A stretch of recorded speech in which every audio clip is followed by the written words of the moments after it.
And we're going. All right, Jordan. We're back. We are back. Episode 2. Exactly. We got a table. We do have a table. We're moving up. A screen behind the camera. Yeah, exactly. So we can actually, reference some things, Yeah. We're a little bit more prepared this time. I think we are a little more prepared, yeah. So. And I just want to say one thing, too. This is mainly for the people that are watching it on video. Mm-hmm. I'm aware my shirt is too small for me. I want to wear a movie shirt. I only have so many. And I have the issue when I order in movie shirts. It's like the same issue that the Grinch has. They come in 2 sizes too small. So, like his heart. That was a joke I had planned, but it didn't go as well as I thought it was going to. Do you have a boo sound effect on there? No. I'll just let you know, no one was thinking that until you brought it up. I was literally thinking about that joke all day, and I'm like, don't butcher it. And then I butchered it, so it's bringing back bad memories. Let's just move on. Yeah, from too this much time to think about it. Yeah, exactly. So what are we talking about today? We are doing the newest animated feature by Dreamworks called The Wild Robot. Yeah, it's one we kind of, we were going to do originally, The White Dawn. Yes. And then we went to see this in theaters and decided we should do this first because we didn't take notes because we were in the theater. So we wanted to do it first while it was like fresh in our memory. Yeah. So we kind of did a little bit of a switcheroo. A little bit of switcheroo. And kind of total polar opposites. No pun intended for The White Dawn. Mm-hmm. God, we're doing the worst jokes today. I know. So we're off to a bad start. Good start, I guess, depending on how you look at it. So maybe we'll start with kind of the plot, I guess. Yeah. Maybe like a little bit of a disclaimer. Yeah, exactly. Oh, yeah. Maybe, I guess, if you plan to see The Wild Robot, maybe go watch it first and then listen to the podcast if you want to hear our opinions. Yeah, I'd say that goes for all our podcasts now. Yeah. Just because major spoiler alerts, right? We don't want to ruin the movie for anyone. No, yeah. And we didn't say that before last time, but I mean, they're definitely. an hour and 45 minutes long. If they didn't have spoilers, they'd be like 10 minutes long. Yeah. So definitely, I guess, you've been warned. Yes. So here we go. We're going to start with the plot. So maybe you read it off. Yeah, I have the plot written down here. So it's just a basic summary. So the film follows Roz, a robot shipwrecked on an uninhabited island who must adapt to her surroundings, build relationships with the local wildlife, and become the adoptive mother of an orphaned goose named Brightbill. So that's the basic plot. It's pretty simple. I've seen it described online as like a survival movie, and I kind of agree with that. Yeah. And I did just want to talk about the director too, because his name is Chris Sanders, and he's actually kind of like a big wig down at DreamWorks. He's like definitely known in the animation field by a lot of people. Like he's been nominated for 3 best animated features at the Oscars for directing The Croods, How to Train Your Dragon, and Lilo and Stitch, which he's a voice actor too. He voiced Stitch. Oh, okay. So definitely a big wig. He also worked at Disney. Good resume on him. Good resume for sure. And I thought that was interesting that he was a voice actor and everything like that. But he lost to Toy Story 4 and Frozen, which I kind of get that, The Croods versus like Toy Story 4. Come on. I don't think they're... Who saw The Croods? Yeah, I did not. Did you not? I did not. Neither did I. Not see that. I've seen like clips and stuff, but I've never seen it. No. So he's got a good resume on him. I didn't know that he, I guess he directed all that. Yeah. And this movie has like kind of like an unsuspecting cast, I find. It does, yeah. I know when we kind of finished watching it, we were like, I was very curious who played the wolf. Or sorry, not the wolf, the fox. Mm-hmm. Let me just quickly pull up the cast here. So Roz, the main character, is played by, and you have the pronunciation. She has a hard pronunciation. Better. It's Lupita Nyong'o. Okay. Lupita Nyong'o. Sounds correct to me. Yeah, I'm not too familiar with her, but I definitely liked her. I thought she did a good job. Yeah. I think she did a good job at playing a robot. Yeah, me too. Right? Yeah.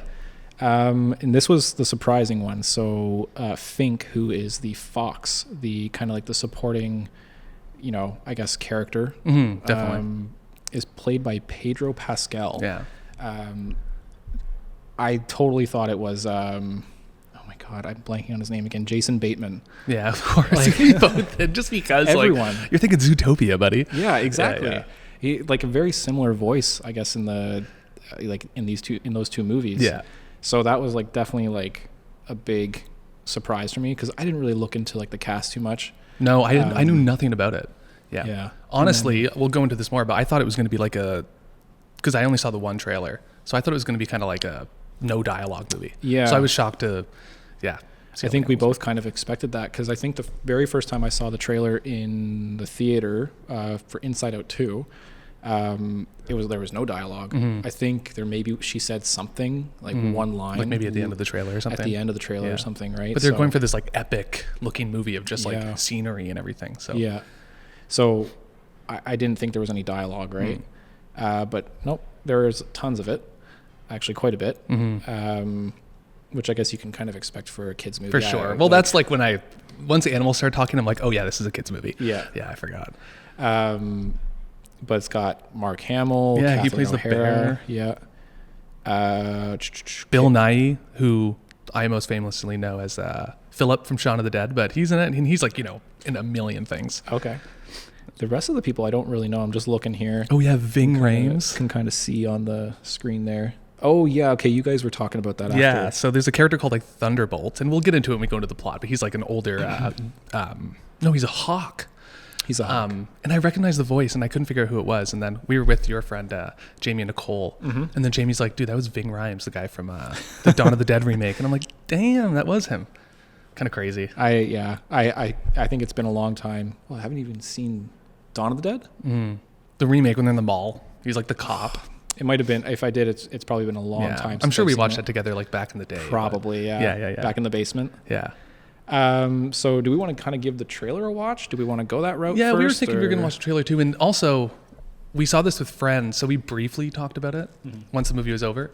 But we don't really know each other's full opinions. Yeah, so we're both because I have some opinions, Jordan. Okay. I'm excited to hear them. Yeah. Okay, let's watch the trailer first, Sure. I think, and then kind of get like, I guess, see how it goes from like what we expected into what we watched. Yeah, and we'll try to talk as much as we can during the trailer for audio listeners. So I'm gonna pull up here. We'll just do no, actually, sorry. I wouldn't mind watching. Do they have the first trailer? Yeah, I'm gonna pull it up here. And what we should say too is that this is based off a series of books. Yeah, I found that out too. Yeah, by who wrote it again? Peter Brown. So I think there's 3 books. There's like The Wild Robot, and then The Wild Robot Escapes. Yep. And so for the animation, I was like, I was having a hard time pinpointing exactly what animation style it was. And I was like, oh, they're probably going off of the pictures in the book. And then I looked at the books, and they're graphic not. Novel or No, something? they're not picture books. Like they'll have like occasional pictures of like a robot standing beside the text, but they're not like big images. Oh, okay, gotcha. So I think they kind of had to improvise for the look of the movie. So let's watch the official trailer on IMDb. Pull it up here. Ads. What is that? After an ad. But yeah, I remember the first time this trailer came up, I was like at work and I had the TV on, and it came up and it like instantly caught my attention. Yeah. I was like, what the hell is this? Yeah. And I knew it was animated, but I didn't know it was like going to be a kid's movie to the extent that it was. But you know what's funny is this, so this first one here where it like literally in the first frame of the trailer, it says trailer now. I thought this was like an opener for like a production company. Oh, really? I don't know why. It just like, because it started out with like these otters. Oh, and it's kind of in the fisheye lens. Yeah, type of and look I was like, too. oh, it's gonna like, do something to introduce a production company. sure. But it was like the actual trailer, so it was in the theater. It was kind of confusing. Yeah, and the animation style threw me off at first too. I was like, what am I looking at? Yeah, you know, it's kind of different. It's like a mixture of a lot of things. Yeah. So like, the water where they just like splashed in there was different. Like it's like they didn't totally try to go for like, oh, this is real. No, it's not realism. Yeah, the water looks cool. Yeah. Like I find the animation style is kind of unique, like almost like a cross between that Teenage Mutant Ninja Turtles movie that Seth Rogen produced. Yes. Yeah. Yes. He also starred in it. Yeah. Or sorry, he wrote it, I think, and starred in it. Yeah. It's kind of got a cross between that, like that sort of like scratchy. Yeah. Like it was just like drawn down or something. Yeah, I was reading that they kind of went for like a Studio Ghibli type of vibe. Yep. Like they wanted the co-founder of Studio Ghibli is Hayao Miyazaki, and then they said they wanted his animation style meets a Monet painting. So I'm not very familiar with Monet, except for in Seinfeld, Monet, Mayne, Tippy Tippy Day Day. Okay. but when we edit, we'll try to pull up maybe a Monet painting that we can kind of get a shot from the movie that looks similar, you know? Let's see, after the trailer here, we'll look at a Monet painting. Yeah. It's funny that you mentioned Studio Ghibli, because maybe we'll talk about this a little bit at the end just to kind of wrap things up. But I did watch a studio, I think it's Ghibli. I think it's Ghibli. Are you sure? I think it's Ghibli, buddy. Okay, we'll look it up after. We'll have to do that. We'll see who's right. We'll have to put some money on it, I think. Money. Okay. Or chocolate milk. Chocolate milk, I think. Like the high school days. Yeah. So I watched Princess Mononoke. Okay. Yeah. So, yeah. I'm embarrassed. I haven't seen. It's almost embarrassing to say I've seen My Neighbor Totoro, and then nothing else. Heard of that one? Yeah, I haven't. I was gonna watch The Boy and the Heron because that's the newest one, right? Yeah, I think. Yeah. I was gonna watch that one, but I changed my mind and watched something else. So that was the trailer there. So I mean, we're not watching with audio right now, but no. In the theater, I think I remember there being no dialogue. It was obviously just sound effects and music or whatever. But I was like, "Oh, this looks really cool" because it just shows the robot running through the woods and adapting its life to nature. Yeah, exactly. Right? So yeah, I was like, "Ooh, this looks really cool," and the animation style looks really interesting. Yes, a lot of kind of they were going for that beautiful, stunning nature shots in the trailer where it's awe-inspiring, you know. Yeah. And the way the dialogue starts, so the movie basically starts, it starts right into it. That's what I was shocked at. I thought we were going to get establishing shots of the forest and animal life, but it starts and instantly from a point of view of the clouds almost. And it's you hear something falling through the clouds. And then you find out it's the robot. Yeah. And she has crash landed from you don't know where yet, but she's crash landed on this island. And then a bunch of otters start playing with her and they activate her. And she clearly has a purpose, and it's to serve humans, obviously, because it's supposed to she's like a helper robot. Yeah, exactly. Someone to help around with the chores and whatnot. Yeah. Here's a Monet painting. So I can see that. It's with the textures of it, I get that. We'll throw some up in between us so you can see. But yeah, I can kind of see it. It's not obviously not a dominant sort of. No. But with the weird textures of the animals, that's where I get it a bit. I think when you see a lot of close-ups of the animals, it's kind of you see that sort of different sort of animation style. It's not when I think about most animation, it's very clean, sharp edges or something. I guess that's just maybe the artist, but yeah. No, this when you kind of see them up close, it's got a different style to it. Yeah, just the textures of some of the water of these paintings. I kind of get it, but like they said, I think he literally said a Monet painting in a Miyazaki forest, so a blend of the two. Yeah, and yeah, kind of has that. Yeah, I can kind of see it too. Yeah. Because that was the hardest thing when I was watching. I'm like, what is this anime? I don't know if it's working for me. Yeah. Does it look cheap? Does it look good? I don't know. I couldn't tell. I was having a hard time. And kind of looking at. Well, I mean, this is just the cover of the artwork of the book. It's different. It's even the robot looks way different. Yeah. In a way, it looks different. Yeah. Yeah. Not as it's a lot squarer in the book. It looks like. Yeah, I was going to try to read one of the books, but there was no time. And I was like, oh, God. Try to power through it. Yeah, I was like, I mean, they're kids' books. It's probably 90 pages with print the size of my hand, but I still didn't get it done in time. So when, because you don't really watch a lot of animated movies. I don't. So I'm very interested to kind of hear what you have to say, because you don't watch a lot of them. I don't remember the last movie you told me that you watched was an animated movie. Maybe Toy Story? I don't know. Probably Toy Story 4. I was going to say the Lego movie, but now that I'm thinking about it, Toy Story 4 for sure. I mean, I'm trying to think if I watched anything at home. Not animated kids movies. Even for animated adult movies, I haven't really watched anything recently. And then anime, I don't really watch anime either, which I was just saying to my cousin I should be watching more. But yeah, so I was interested for your opinion too, because you watch more. So you have something to hold it up against rather than me. Yeah, I think the last movie I watched was Inside Out 2. Yes. And like that was a good movie.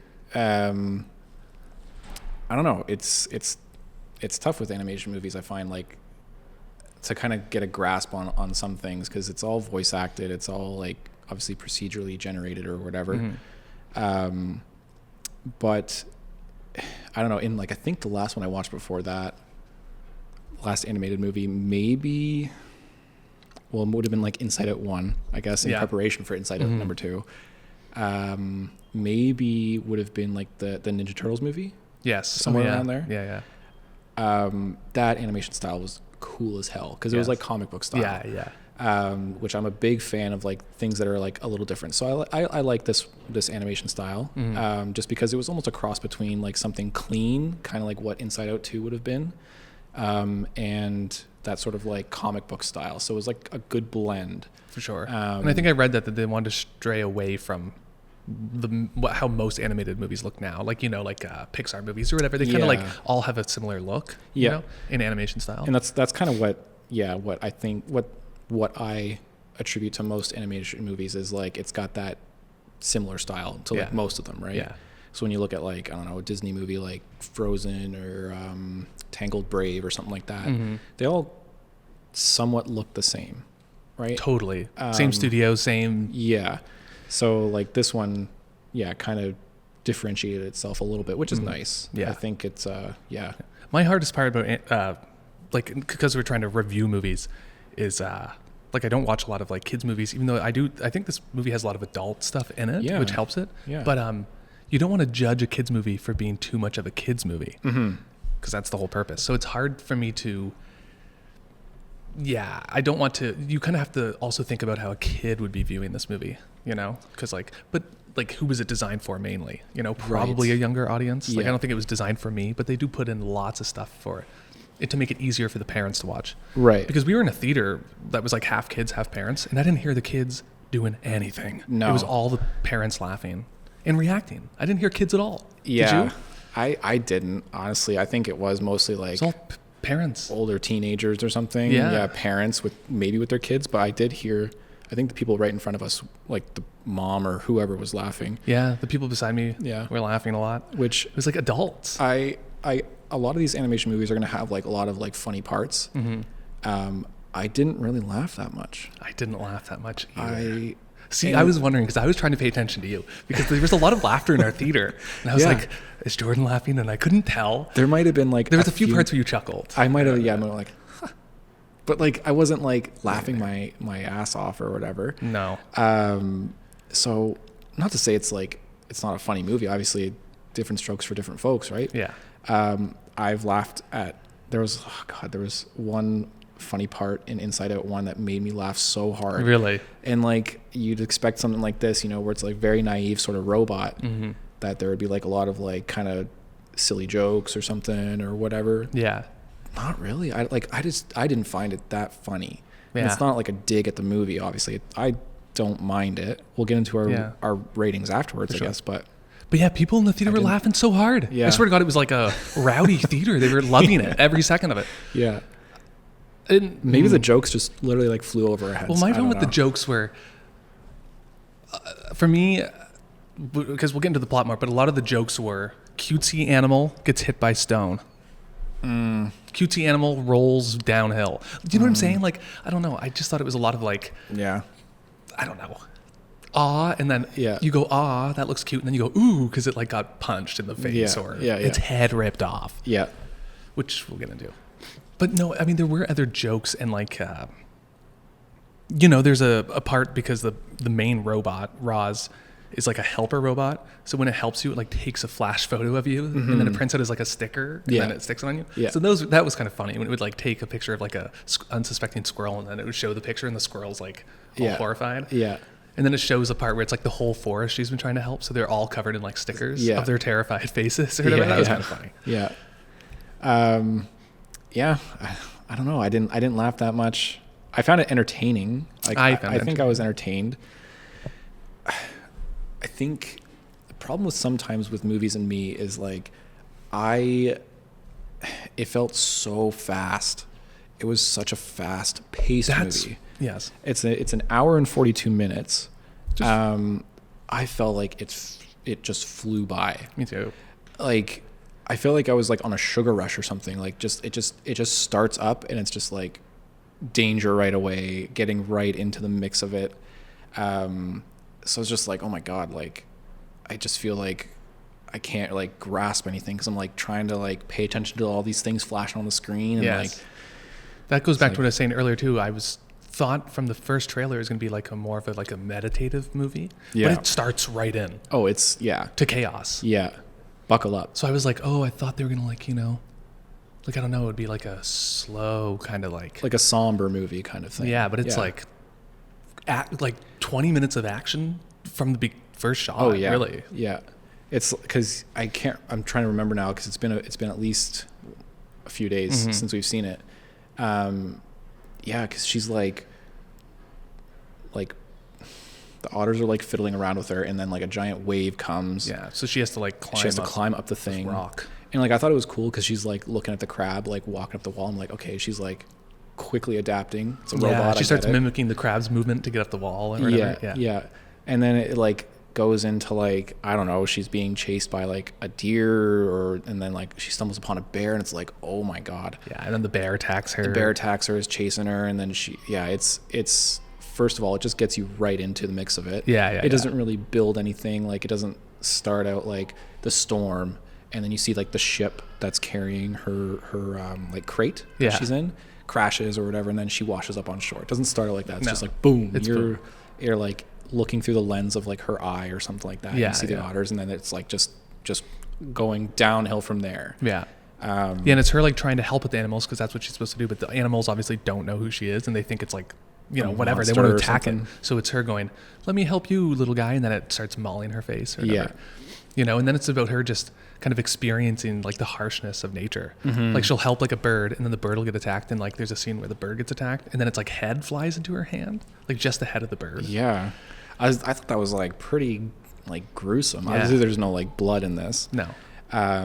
But there is lots of animal death. Lots of animal deaths. Yeah, which I was surprised at. Lots of. And like that's what kind of happens is she's getting chased by all these animals, and then she gets chased by a bear, and the bear is played by Mark Hamill.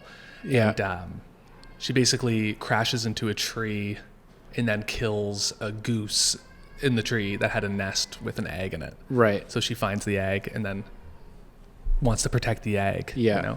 But the animals don't speak at first. The way they end up speaking is she realizes she can't like communicate with the animals. So she decides to like sit down in one spot and like take Almost in the like, environment and then translate all the animals' languages. Yeah. So then it cuts to like days later, and now she can understand all the animals. So now all the animals have voices. Everything like that. Yeah. Yeah. Which I don't know how I feel about. Like, I feel like if you want to capture a lot of cuteness, don't make the animals talk.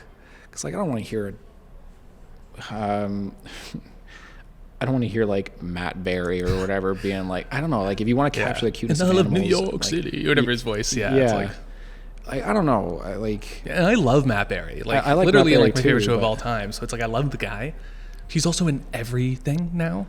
Yeah. Even Advil commercials. I'm like, holy, what isn't this guy doing? he's a star. He is a star. Yeah. But I also feel like, I don't know, we'll get into it, but I could have used a little more clever dialogue from Matt Berry's character. Because he was kind of funny, but I don't know if he did much. No, he didn't do much. Yeah. He wasn't in it that much. He was in it just for like the few parts in it. Yeah. He was like the cranky beaver. Yeah, the cranky beaver. Yeah, I don't know. Like lots of animal death. There's some like that. There's one that you don't see it, but it's like kind of like sad. Is it with the possum? No, when they're in the snow. Oh yeah, because that's like, later ooh. on. Yeah, because like the first half of the movie, a lot of the animal death is played for laughs. Yeah, definitely. And it's And like then- always like, I'm gonna kill you. I'm gonna eat you. I'm Yeah, gonna whatever. for Can sure, I and eat it's you. like- I'm gonna eat you. Yeah. Like it's, yeah. And then there's a line of dialogue where the robot is like learning about its environment, and then it's like, I see that humor is derived from misfortune. Yeah. And I'm like, oh yeah, that is kind of true. It made me think. And then I'm like, oh, the movie's probably going to now twist the violence and then make us not laugh as much at it, which it kind of does, but it's still, most of the laughs come from the harshness of nature. Pretty much, But yeah. later in the movie, you do start to see some like, some kind of gruesome off-screen deaths, but Yeah. that are played as like actually something dying and like Yeah. how sad that is, So Yeah. I'm glad they kind of went that way. Kind of going back to like the sort of whole thing with like dialogue and whatnot, and like the idea of what we thought was going to be like a silent film, I guess. Or just quieter. Yeah. Quieter film. Yeah.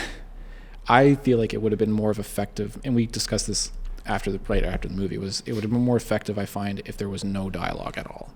I kind of agree. It was just like, I don't know, the robots making like beep boop boop beep boop sounds or whatever, and then like, or just all told through like facial expressions, like because exactly. the robot, for just like a simple design, it still has expressions, like its eyes kind of widen or narrow. Yeah, so it's like you can definitely convey emotion through just facial expressions, right? If for some reason the bird, the bright bill or whatever, goose, whatever he is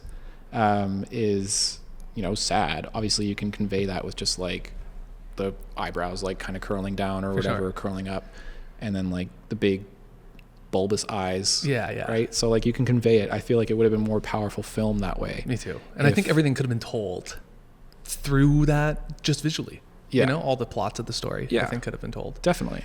Yeah. But again, it's a kid's movie and it's a kid's book, which the animal's talking probably. Yeah. Yeah. But like, so just getting more into the plot. So basically she kills the hawk by accident for the bear chasing her, or sorry, the goose. She kills the goose nest, like finds the egg. Mm-hmm. Then a fox steals the egg. So she chases down the fox, gets the egg back. The egg hatches, and then she doesn't really know what to do with it. And then there's like a possum friend character in this movie played by Catherine O'Hara. And then she basically tells her 3 things that she should do with it. She should try to make it be able to swim. Mm-hmm. There's 3. One of them is be able to fly in time. Fly, and eat. Oh, eat. Swim and fly in time for its migration. Yes. So now she has a task. So her task is to see that this bird makes it to its migration. Mm-hmm. And then she ends up teaming up with the fox because the fox realizes that she'll kind of believe anything, like Roz the robot. So at first he decides to help her out because he can take advantage of her help. Yeah. So he's like, let's go get the bright bill, which is the baby, some food. And then like he's getting her to get food that is more for the fox. For the fox, yeah. Like, exactly. Like crab meat or whatever, stuff like that. So that's basically the plot is you have Roz, the fox, and Bright Bill. Those are like your 3 main characters. Yeah. So that's with the goal of getting Bright Bill to fly on his migration. Right. Yeah. You kind of find out too that Bright Bill is like almost like the reject, like the runt of the nest. Yeah. So the runt of the nest is essentially spared because of Roz. And he's all small, right? He's small and like a different color. Yes. Than like all his other like, I guess, what do they call them? Gauze something or Goslings. Ryan Goslings. Yeah. Ryan Goslings. He's definitely different than all the other ones. Smaller. He kind of acts like Roz because that's all he knows. Yeah, exactly. Right? You get like a flash forward from when he's a baby, which I thought he was going to be a girl. When it was a baby, I was like, oh, it's a female baby. But then it cuts and it's like, now it has a boy's voice. Yeah. And then you realize because Roz is basically acting as his mother, he's picked up all the robots' movements and way of talking. Yeah. He's like, my name is Bright Bill. Yeah. What can I assist you with? Or he's like 0378 or whatever. Yeah, exactly. Bill. Yeah. So all the animals are freaked out by him. Kind of want nothing to do with him. Definitely, because he's a freak. Yeah. He's pretty much. I would be hanging out with him. Pretty much, yeah. So you kind of find out too that as he gets older, he's learning more and more. They've kind of developed like their own little hut, right? So they built a hut. They're all living together. So Bright Bill, the fox, Fink, and Roz, are all living together. And then she's still got to finish her task, so she gets him to eat. That's like the very first one. Mm-hmm. She finds out that they eat worms. Yes. Right? Yeah. And then she has to, has to get him to swim, which you kind of get the first sense of, I guess, danger in the movie. For sure. Kind of. Like, yeah. In a way, other than like the other predatory animals towards other prey. Yeah. But she's like he finds his migration, right? Like all the other goslings swimming around in the water. Right? So he tries to swim more like a human. Yeah. 'Cause that's how Roz tells him to swim, is like kind of like with arms and feet, right? So he's not swimming like a normal duck. No. And obviously, like he's a reject, so the other Goslings don't want anything to do with him. They think he's a loser or whatever. They almost tried to drown him. Yeah, they like bat him on the head. Yeah, pretty much. They're like holding him down under the water. Yeah. And like, what is it, a giant muskie or something? Yeah, I would say it's like, I read what type of fish it was. I don't know. The whole time I'm like, it's a pike. But I looked it up and it's some other fish. Barracuda? Is that a fish? That's not. Barracuda's a fish? Oh, I think it's a barracuda then. I think so. I think that's what I read. Okay. But it looked like a pike to me. So let's call it a pike. I think a barracuda's a lot thinner. It looked like a... Yeah, because I think barracuda's saltwater, I believe, isn't it? You're the fish expert. Let's just say it's a pike. Okay, because it looked mean like a pike. Yeah. It was a mean-looking fish. We'll say it was no a pike. perch. So like that thing is like, I don't even, what did they call that thing again? It had a name like sharp tooth or something. Yeah. Like Oh that. yeah, I think you might remember. be right. Yeah, that would make sense. So that thing is like coming after Bright Bill because, well, he's the weakling, right? And all the wants other to eat him. Wants to eat him. Yeah. Right. So it's like, oh my God, that's pretty scary. Yes. Almost kind of like the Nemo. Not really. Remember the Nemo scene when like the big shark like has that giant smile on his face? Yes. Not as scary as that, but like this thing's like swimming through the water like all menacingly and whatever. Yeah. And there's like a Disney movie, I think. I don't know if it's Disney or Sword in the Stone, where there's a similar scene where I think the one person gets turned into a fish, and then there's like a big pike chasing them. It reminded me of that scene a lot. I think it's Sword in the Stone. I don't know. Haven't seen that one. Yeah, very similar type of scene though, of just like this mean fish.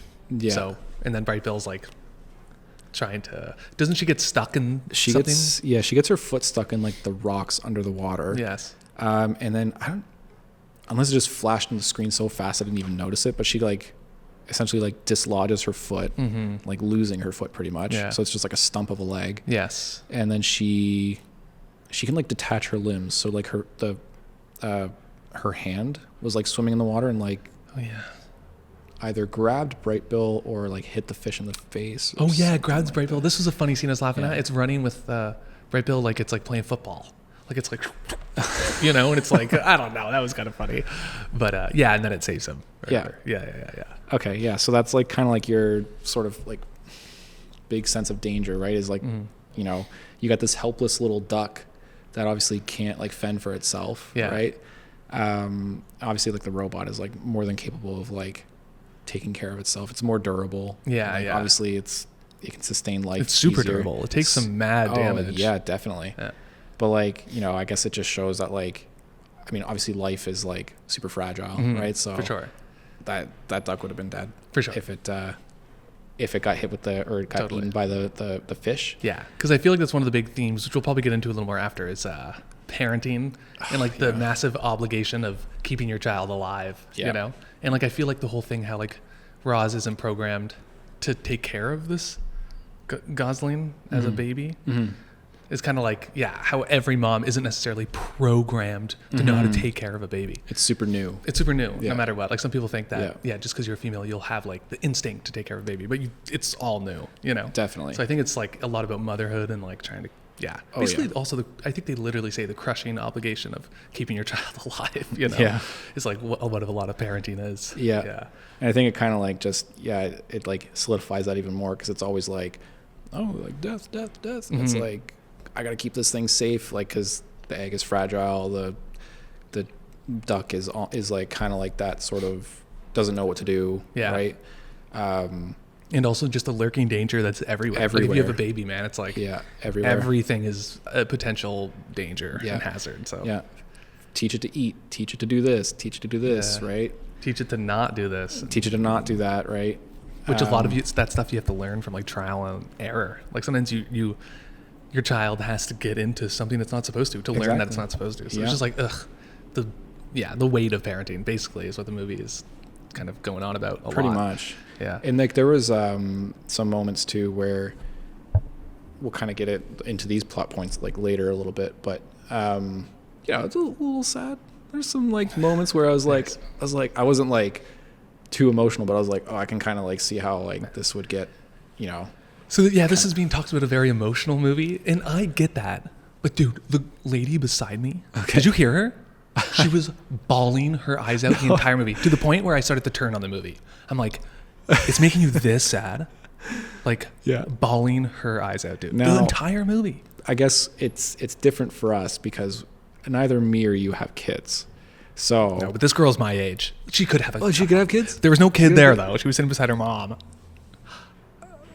Maybe, it could have been at home. Maybe, could have been at home. It may. I mean, maybe. Yeah. Maybe I guess she feels like some sort of attachment to her own childhood. Yeah, but we'll get there. Just, dude, so much crying. I was like, okay, it's not even sad right now. Maybe it was just that beautiful of a movie to her. And yeah, I mean, you can't get on people for crying at something or not crying at something. Yeah.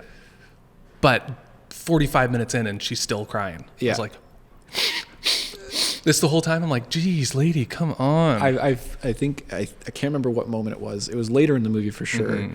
But I think there was someone in front of us. The moment happened or whatever, and she's like, oh, like she made like that whole like, oh. Yes, there was lots of oohing and ahhing in the movie. Lots of ah. Yeah, lots of that. Lots of that. Yeah, which is fine. No, I didn't tear up or anything. I was like, there was definitely emotional parts. There was emotional parts. So I was like, for sure. Okay, that's kind of tough. Yes. Right? Yes. So I think they like nailed that kind of stuff because like, yeah, it's all about you know, growing up. Yeah, it's that whole weight of parenting, and then growing up to leave and be on your own and learn life by yourself. Totally. And, experience it all by yourself, right? And not fitting in. Not fitting in, yeah. So, yeah, I mean, like everyone goes through that. I find For like, sure. You go to a new school. Yeah.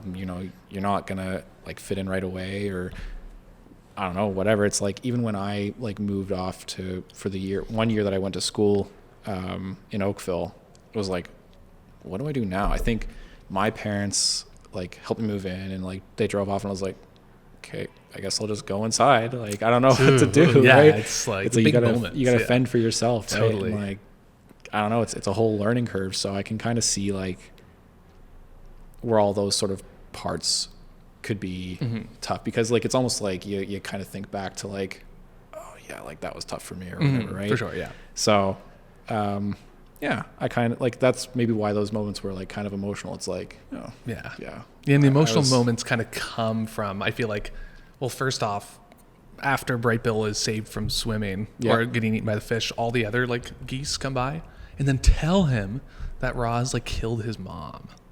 Yeah. So then there's your obligatory kind of breakup scene where Bright Bill doesn't want anything to do with Roz anymore. And then Roz kind of goes to give up, and she has like a thing on the top of her head that can send a signal back to the headquarters where they make the robots. And the robots will come and like pick her up. So really at any point she can leave the island. Pretty much. Because it does break at one point, but then she goes back to where all the other robots have been crashed because there's more. And she takes one of the other robots, transponders or something. Yeah. So yeah, Roz is like gonna give up, and then she realizes she can't give up on her kid basically, and has to like help him fly to join the migration because he can't fly. Right. So then she gets the help of like a hawk, and then they kind of make up again. Yeah. But those were like, that's when the emotion starts, is like, yeah, him realizing that his mom killed his real mom and everything, which is pretty dark. Yeah. It's like, oh my gosh. You continue for a second. I'm just going to go run to the bathroom and take a little potty break. I'm alone here. Yeah, keep going, and then recap me. Okay. With what you and if talk what about. I say is so unbelievably, horribly boring, we'll just cut it out. Yeah. Okay. Yeah. Yeah. 'Cause I'm So talking to myself. I'll be right back. See. You're on your own. This is horrible. You don't realize like how much you need someone until they're gone. Kind of like this movie. See ya. But yes, I don't know. Yeah, a lot of emotion in this movie. And yeah, there's a whole thing going on about, Bright Bill not fitting in. So the other geese don't want to take him on the migration. I thought the movie was going to go like, you know what, you don't have to conform to these other geese for the migration. You don't have to go migrate. So just stay back here throughout the winter and don't migrate, because you don't have to conform to that. But I guess also it's in Bright Bill's nature, and maybe he will die if he stays for the winter. So he does end up kind of conforming and going along with the geese for the migration.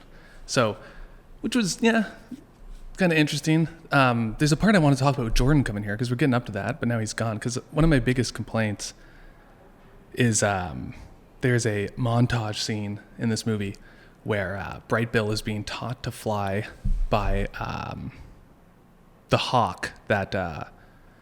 okay, you know what? We're just going to wait for Jordan to get back here because this ain't working for me. And then we're just going to have to cut it out. We're going to have to do there's going to be a bathroom break thing because, I don't know what to talk about now.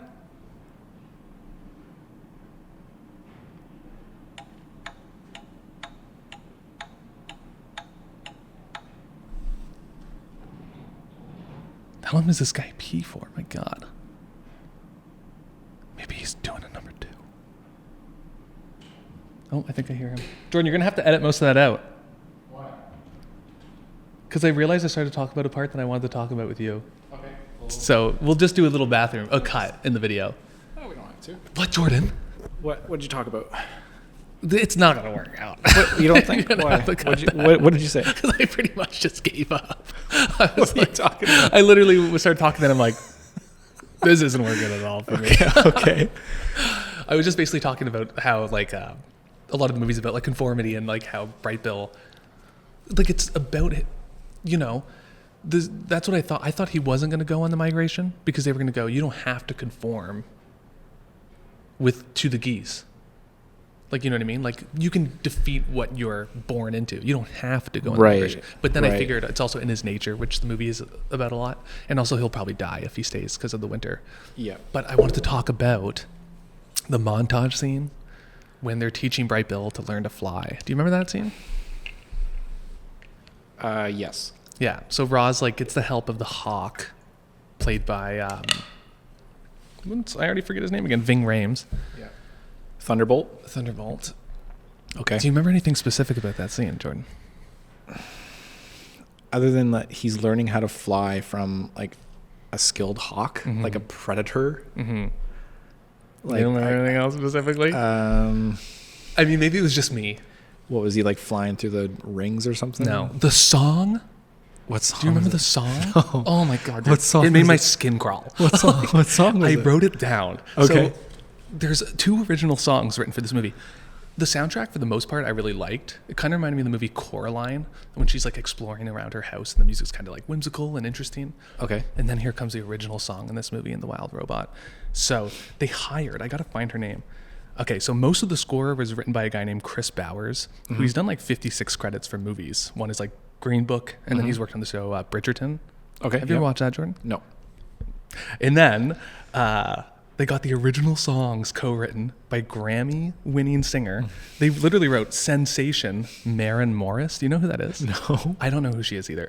Okay. I couldn't stand this song.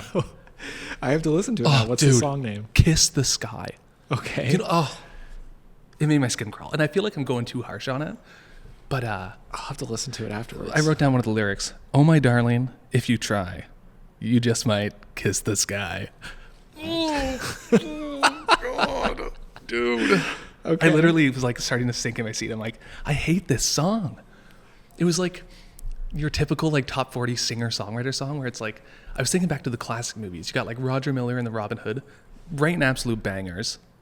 You got Randy Newman for Toy Story, original songs, writing absolute bangers. Yeah. You got Phil Collins doing the Tarzan soundtrack, literally like the hardest soundtrack ever anyone's ever gone. Then you got Maren Morris. Maren Morris. I'm going to look her up right now. I've never It's heard like, of her. Is it a guy or a girl? It's a girl. Okay. I've never heard of Maren Morris. Let me... It turned the music scene. by Chris Bowers. Yeah, Chris Bowers. I don't see her on here. Maybe they took her off. I wouldn't be surprised. Because she did the 2 original songs. There was one called Kiss the Sky, and then the other one was called Even When I'm Not, which I don't remember when that played. Probably during the credits. How do you spell her name? Literally Maren. Okay, there we go. Maren Morris. Oh. I've never heard of this chick before. It made, yeah. I feel like I don't want to go too harsh, but it made my skin crawl. And the girl beside me was bawling her eyes out at this montage scene of him learning to fly. So I can't stand the song. Okay. The girl beside me is bawling her eyes out. That's when I started to get a little mad. Okay. I was like, okay. I was listening to the song on my walk over. Yeah, I don't know. I don't think I've disliked if this gets nominated for like best original song, I'm going to be sick. There was a little bit of bribery then, if it was nominated. Yeah. I don't even know how it goes. It's like, yeah. Kiss the sky. I don't know. It doesn't sound anything like that. I'm way off. But yeah, so it's this montage scene, which it could have been interesting if they changed the music, but they were going for hardcore emotion. So the audience is supposed to feel sad about Bright Bill learning to fly. And I'm like, make it interesting. Come on, it can be a little funny, him falling. Yeah. Why does it have to be so damn corny? You know, like, I wish they didn't do that song. Because like it made the montage scene inspirational, where it's like this movie is so adult at some points, where we don't need the inspiration from him learning to fly. I don't think the kids need that either. Make it fun. I don't think I really paid attention to it. You didn't see me go like this? Sitting down in my seat and the song started? I was like... No.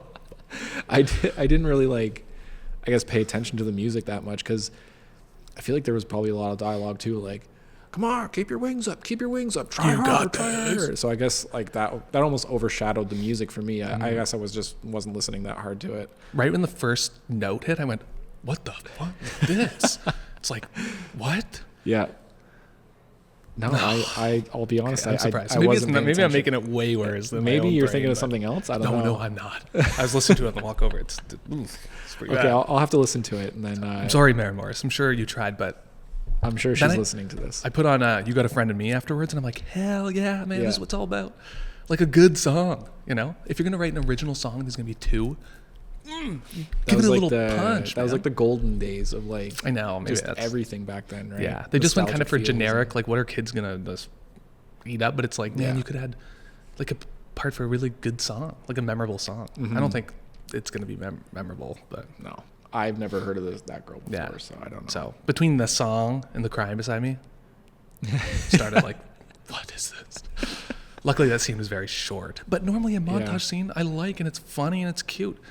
This I couldn't wait for it to be over. Yeah. So a little harsh, but oh gosh, I haven't even listened to the other one. He didn't fail in his montage at all, I don't think, did he? Unless he like kind of falls a bit. I don't really remember. Yeah. I do remember there's an interesting shot of Roz like helping him in the dark, and she has like the lights beaming out of her eye, like just I don't even know. They're like, what do you call like spotlight? Yeah, like spotlights in her eyes, and that kind of gave me like Iron Giant vibes. Yeah, if you remember that movie. Definitely. So that was kind of interesting, and there were some cool shots in that scene.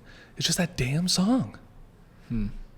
So then that scene's over, and I'm feeling better again. I'm like in the movie again. And just like my eyes went red there for like 3 minutes. But yeah. And plus, I don't understand. My cousin saw this movie, and I asked him where people, because like his friend Nick, he like cried at the end, and I was like, "Did you cry during the montage scene?" He's like, "What? God no." I'm like, yeah, the girl beside me was bawling her eyes out. Maybe she was crying because she was laughing so hard at the scene. Hopefully, laughing at the music. Then I'm on her side. Maybe. But yeah, interesting. Yeah. No, that scene didn't really stick with me that much. I mean, like I remember like when we're done this, we're gonna listen to the song. So, and then maybe I'll see what you're saying. Yeah. I don't know. I didn't like. I was like, ugh, of course he's like he's got to get like an experienced hawk to like help him fly. And he's like keeping up with the hawk too. Like they're going all around the place, and like this kid like never flew before. Yeah. I was like, what the hell? No. Like he just all of a sudden just started to fly like an ace. I don't know. I was like, oh my God, and then like there's another goose called Longneck, played by Bill Nighy. Yes. Yeah. And then he sees him learn to fly, and he's like, "You got guts, kid." In a week and a half, we're leaving on the migration. Yeah. So basically, you got a week and a half to learn, but you know, you can come, and like I accept you, like the main goose, the head goose. Yeah, the head goose accepts him. So he basically has a week and a half to learn to fly. He does it, and they head out on their migration. Yeah. So Roz says bye. It's all sad. Doesn't get to say I love you, which she kind of wishes she did, because like throughout the movie, Roz is slowly like building a heart and like gaining feelings, you know? Yeah. Even though she took out like the one part of her that was like, I was like, oh, because she takes out that one thing. Oh yeah, I guess it's like near the end actually. Spoiler. Yeah, I can't remember. It's like, yeah, it's when they're falling. Yeah, so it's near the end. Okay. When they like jump out of the ship or whatever. We'll get to that. Yes. Yeah, so she's all sad. Yeah, because she's like sitting on the rock. He like flies away, Yeah, he's like, will And- you be back when I'm back from the migration? No. I was Yeah. like, oh my I God. thought that was like the end of the movie. Me too. 'Cause Because then she it's- sits on a rock and then like it's turns like on her all- transmitter. Yeah. And then clouds surround her. Yeah, it's like all cold and like it's kind of turning into winter. It's like a little bit of snow is falling. It's a little depressing. And then the fox is like kind of like having like, well, now what do we do? And then Roz is like, well, I guess I'm pretty much going home. Yeah. And there's like a big snowstorm coming because it's the migration. Yeah, so every animal has to like hibernate. Yeah. And the fox is like, please don't go. We can yeah. hang out and have fun. Yeah, because basically the fox has no friends.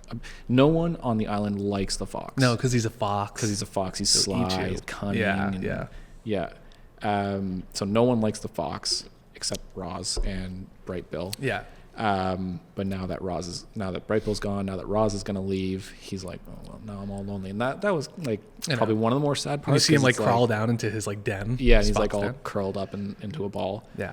So that was like one of the more sad parts. Because well, I guess Roz is all alone now, pretty much, and the fox is all alone. They're all just like separated. Yeah, exactly. Yeah. The gang's done, man. The gang's done. breaking up. The gang's breaking up. Yeah. Because then it kind of cuts to like them flying, right? So yeah, Bright Bill on the migration. They're like flying into like the storms and all that stuff, and they're making their way to the warmer climates.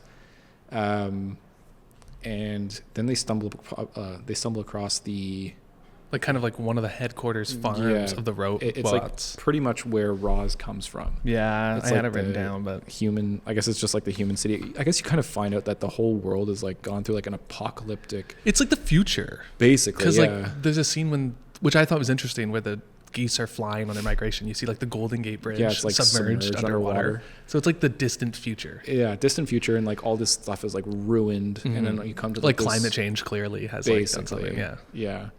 And then you come to like this utopia of like a city that's like obviously like way ahead of its time. Yeah. Um, And they fly down into it because there's like a big storm. basically, yeah. So they're like, we got to sit down. Yeah. Whatever. So they kind of make their way into like this large vent, get into the city where there's like this big farming agricultural corn sort of and- dome or something. Yeah.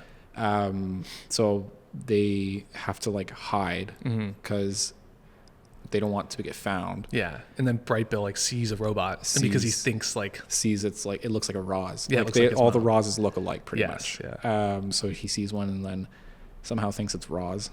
Stupid duck. I'm just like looking at it. Yeah. like, Wouldn't it? stupid Yeah, I know. freaking thing. Like He's you the left- runt for a reason, yeah, Jordan. yeah, literally. So he sees it. Then the robot is obviously not Roz. Deems that it's a contamination in the cornfields because it's just robots in there, robots and agriculture or whatever. So then it starts like this whole sort of like giant, like I don't know what you want to call These it. like military robots come this out. Giant robot comes out and starts shooting at the freaking ducks. geese. And Which was a good scene. I thought the it action was a- scenes in it this was a movie were cool pretty scene. good. Yeah, it was cool. It was a cool looking robot, and like it was like this giant arm cannon just blasting away. Yeah. I was kind of half expecting just to see like in a little bit of the frame, like just from a distance, like this. Me this- too. like this giant like spray of just like goose feathers. Me too. I was expecting that too. I was half expecting that. Did not happen. Every duck decided to be all smart and dodge the lasers. When this whole movie is talking about death, Yeah. you think that would be like the one moment where like the robot's like picking off a couple Yeah, ducks. a bunch. you know? Yeah, I'm surprised they didn't do that. Maybe it's like I guess it's too you know, an animal violent. killing an animal isn't as violent as a animal being shot by lasers. Yes, yeah. Yeah. I guess. But it's like Bright Bill doesn't know why everyone's freaking out because he's used to these robots a bit more. I mean, they're still shooting and stuff. Yeah. And then Longneck comes and he's like, "You're the only one that's more used to these robots, so you're the calm one. So lead these ducks out." Yeah. Basically. So then, as the robots are shooting, they accidentally shoot a hole in the dome. And Bright Bill sees that, so he's like, "Come on, geese, let's go through that hole." Yeah. And they're flying towards it, and then the robot's like, gun is being aimed towards Bright Bill. Yeah. And then Longneck flies in front of the gun. Sacrifices himself. He gets shot, Yeah. which you kind of like You don't- see it close up, and then it cuts. Just like flashes white, and then it's like that's it, yeah, that's it. right? So, I think it like starts into like going back to the island where Roz and everyone else, all the other animals are. yes, yeah, So yeah, because it goes back and it's a giant snowstorm. so like because Roz like turns on her transmitter to go home, Yes. and then turns it off right when the signal basically hits. I figured out the name. Universal Dynamics is what That's the it. place is Yep. called. Yep. So then she So they turns get it it- off and goes back to her hut where she finds the foxes in the hut.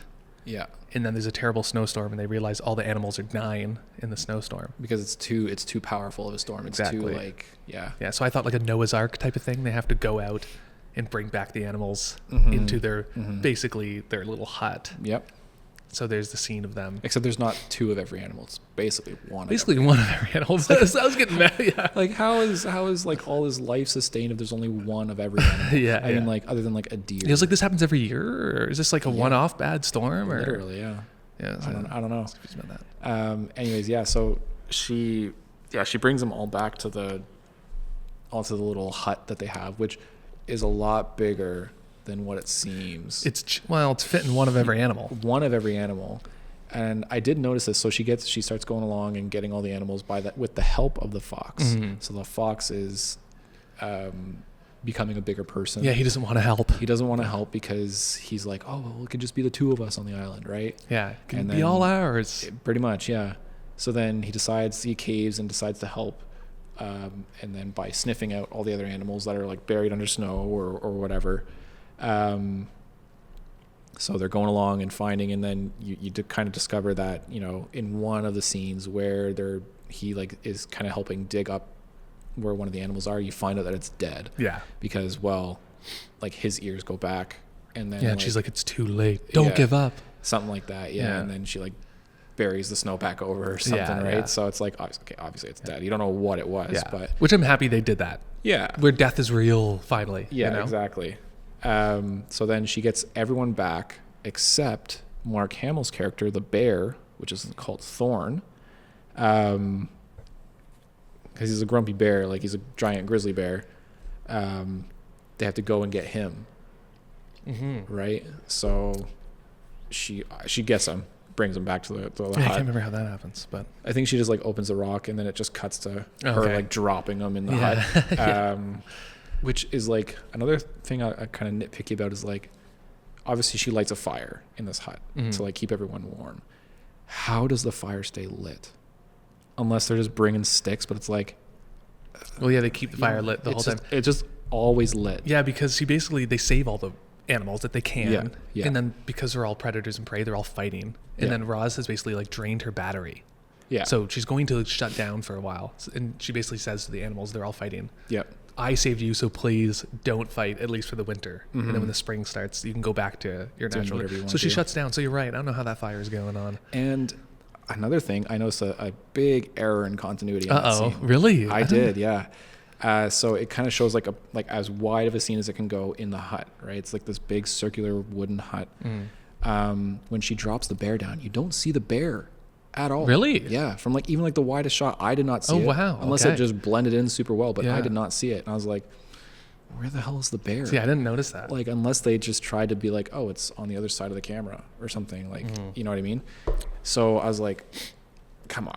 Really? Like, See, I didn't see Come that. on. So- You can kind of get away with that in like live action movies because well accidents happen, but like you're doing animation, that- you just plug that boy in. Exactly. So I was like, that's why like the hut seems like so much bigger on the inside than it does on the outside.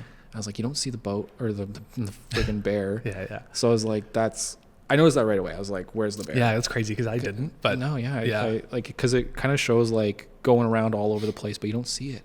So it's weird. Yeah, you didn't notice that? No, I noticed that right away. No.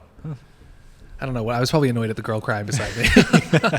But yeah, so it's like basically all the animals agree to get along because the bear is like, I'm the meanest one and I'll agree not to eat any of you. Yeah. And that was one scene where I kind of giggled where he like grabs like it's like a rabbit or something. He grabs, and then like pulls it into him to sleep. Wasn't it Matt Berry's Oh, was it? character? Okay, I think it was Matt Berry's Berry. character. Yeah. And it's so freaked out for like having to sleep beside him. Yeah. It kind of made me laugh. That's Yeah. all right. Yeah. So that kind of happens. They all go into like almost like a hibernation in this little hut.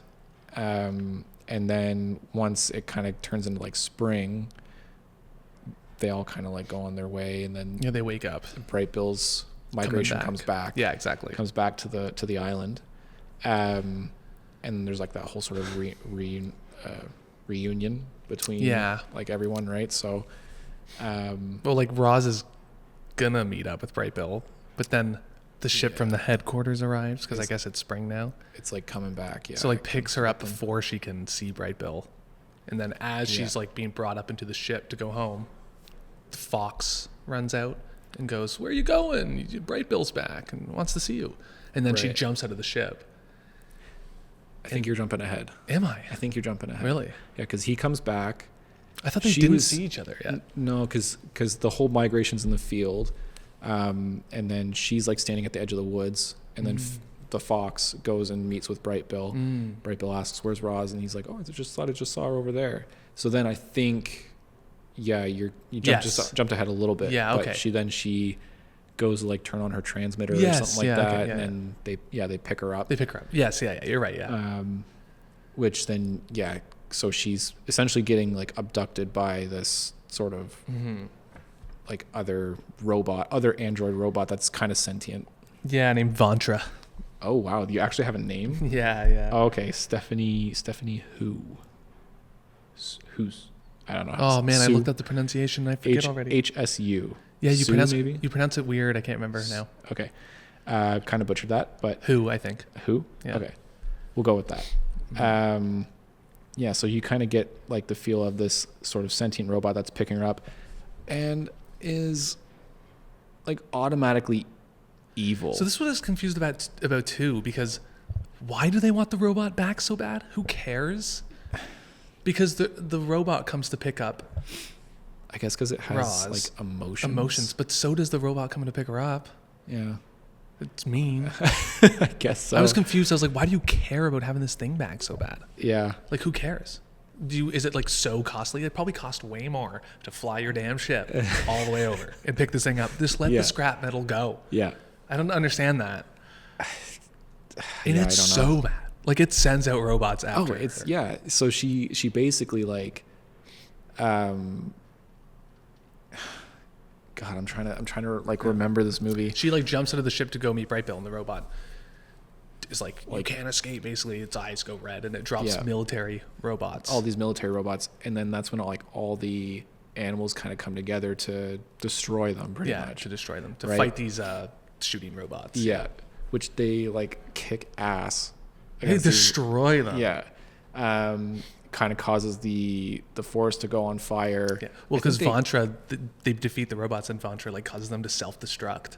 Yeah, and then it like Starts a giant fire. starts a giant fire. Yeah. Then I think does she capture Roz? She right? captures Roz. Puts her back on the ship. And then they're kind of like flying away, right? Yeah. And then so they're trying to figure out like what to do with Roz, but then now they got this bigger problem on their hands, this giant big forest fire. fire. And like, how do we just like get rid of this or whatever? Yeah, We got a put out bigger the fire. problem. And then they're like, well, we got to go to the biggest source or something like that in the forest. Because throughout the movie, there's a gag of Matt Berry's character Yeah. is like chewing down the biggest tree Biggest tree in the forest. Yeah. And everyone thinks it's stupid that why he's doing it. And Yeah. this happens at the beginning of the movie, so you know what this tree is going to take. You know, it's like foreshadowing. It's going to happen later in the movie. Yeah. So then they realize that they got to help him chew the tree down so it falls into the river and then diverts the river into the forest fire. Yes. I say, just let that thing burn down. I thought that's what they're going to do. Yeah. And then I thought they were going to like cross the river and just have to rebuild. Yeah. But no, they like put it out, which is fine. Yeah. So yeah, like they help him push this tree down. It magically lands in the water, causing it to like overflow and Put that whole fire put the out, whole baby. forest fire out. Yeah. And then now they got to get Roz back, which it kind of shows inside the ship that, you know, this Vantra character is just like super evil for some reason. I don't know why it's so evil. I don't understand it either. I don't understand why they wanted it back, Roz Yeah. back so bad. Yeah. It's like you can't be sentient and you can't have feelings, But yet this one does. And it's like, it's got arguably more emotions than what Roz has, because it's like, you can't be here. I can't allow you to be here. And yeah. like, you're whatever. I don't Yeah. know. It's acting more like a human than it is For sure. than It's like like Roz. yeah, for sure. So yeah, it kind of shows how evil it is, and it's going to essentially wipe out Roz's memory. Yeah, which it pretty much does. It shuts her down. pretty much shuts her down. Yeah. Bright Bill to the rescue. And all the ducks and all birds. the ducks, get into the ship. Again, it's a kid, it's an animated movie. know, I I'm know. not preaching to, like, it's got to be real. Yeah. But it's like this little runt of a duck just goes headfirst into like the window of this spaceship. Yeah. and punches like a perfect hole in it. I mean, I think he kind of like hurts his wing. Yeah, he does hurt his wing. Yeah, he does I hurt his remember wing. that, yeah. Okay, so I'll give it a little bit of points back there. Hurts his wing. The one robot just doesn't even notice, doesn't even care that there's this duck in the ship. He goes, finds Roz like all limp and like dead on a chair, right? And then this is where kind of like probably one of the more sadder moments of the movie, I guess, kind of comes into play, like a more heartfelt, I guess. You're starting to tear up, Jordan. Yeah, You get a little sad. yeah, where's the Kleenexes? Yeah. So this is kind of where it gets more heartfelt, right? So he is like sitting on her palm of her hand or whatever, and he goes on her neck. Yeah, because he used to like nest in her neck or like, whatever. Yeah. So he kind of gets cuddled up in there or whatever, and he's like crying and like, you know, I miss you, I love you, Don't leave me, Mom. Yeah, don't leave me, bro. All that kind of stuff, and then it turns into like then Roz like turns herself back on somehow because she's feeling all this love triumphs all. love and affection. Yeah, man, I saw that done better in the SpongeBob movie when SpongeBob and Patrick are crying and they were like getting all shriveled up and the tear forms a heart and then hits the electrical system and turns on the sprayers. Okay, that made me cry. But yeah, it's like again your obligatory scene of like love. Yeah, triumphing. That's like the greatest like power. Yeah, of all exactly. kind of It's thing. so powerful it can defeat. Yeah. This whatever anything. Yeah. I guess. Yeah. So then she turns herself back on, and like this whole light show appears from her body. Like this big humming noise, and then what happens? They like turn on like the magnet or something. Yeah, because there's like a magnet that brings Roz up. So Yeah. they turn that on, and then Vantra gets like stuck in it, and like crushed. and then crushed, which was pretty crazy. I thought. So they destroy this robot. Then they essentially just go back down to the whole Animals and all that stuff. I guess they just start. the animals are like, you should stay, and then she's like, I gotta go. you know, back if home. I stay, then they're gonna send more. Which Yeah. again, I don't understand. Yeah, why they want this one so much? Like just Like let now it they go. it destroyed a bunch of your stuff, but it's on an island. Yeah, just let it go. Yeah, it's like they're gonna send more. Yeah. Because like that's what Vantra says as it's getting crushed. She's like, they'll just send more, just like me. Yeah. You know. So then Roz decides, I better just go back home because it'll just keep happening, which I don't understand too. Because okay, so she goes back home and decides like she calls it her migration. It's time for her to migrate. Yeah. They just let her live more, I guess so. but turn her back to a normal They helper give- robot. yeah. Why wouldn't they destroy it? I thought they would just destroy it. It killed like It's a all kids your- movie. You can't have that much death. just like crush it. I just mean like they just let it be a normal. They did all that work just to have another robot that'll dust the corn. Yeah, I guess so. I just thought it was weird. I was like, what? I was like, when she's going back, that's a death wish. You're Yeah. going to die. They're going to kill you. You know? Like they're going to dismantle you, study you because she got a heart. Let's take her apart. You know? Yeah. That would have been pretty sinister. Yeah, we don't need to see it, but it just could have been like it ends there. You don't know what happens. You know? I just thought it was. She weird. walks through some doors with two humans or something. Yeah, and then, like just yeah, it's a little gruesome, but I just mean like I was surprised that they just like flick the switch to get her back to robot mode and then like put her in the cornfield again. But so she goes back, she gets wiped clean. She's got like a new body and stuff. Yeah.